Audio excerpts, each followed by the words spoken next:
கொரோனாவுக்கு முன்னாடி சினிமாக்கார மாதிரி பாடினான், கொரோனாவுக்கு பின்னாடி சினிமா பாட்டையே பாடுறான்.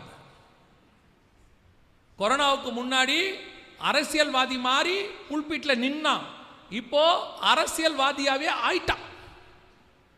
இது மேல் லெவலில் சொல்றேன். கீழ் லெவலில் இன்னும் மோசம். ஏன்னா நியாய தீர்ப்பு எப்பவுமே மேலிருந்து தான் தொடங்கும்னு எசேக்கியேல் புஸ்தகம் 9 சொல்லுது.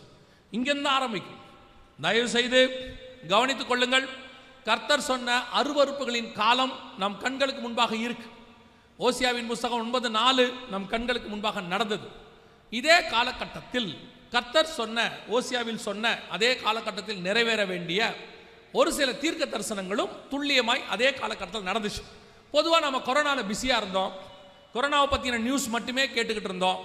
அதுக்கு நடுவில் சொன்ன தீர்க்க தரிசனங்கள்லாம் நிறைவேறினதை நம்ம கவனிச்சிருக்க மாட்டோம். வாசிங்க, ஓசியாவின் புஸ்தகம் 12ஆம் அதிகாரம் 1வது வசனத்தை வாசி. எப்ராயிம் காற்றை மேய்ந்து கொண்டர் காற்றை பின்தொடர்கிறான். அவன் நாள்தோறும் பொய்யையும் கேட்டையும் வர்த்திக்க பண்ணி அசிரியரோட உடன்படிக்கை பண்ணுகிறான். எகிப்துக்கு எண்ணெய் கொண்டு போகப்படுகிறது. இந்த ஒரு வசனத்தில் 3-4 தீர்க்க தரிசனங்கள் இருக்கு. நீங்கள் அதை கவனித்து பார்த்தீங்கன்னா தெளிவாக தெரியும். அந்த 12:1 சொல்லுது. ஒவ்வொன்றாக ஒரு லைனாக நம்ம பார்த்தீங்கன்னா, முதலாவதாக எப்ராயிம் காற்றை மேய்ந்து கொண்டர் காற்றை பின்தொடர்கிறான்.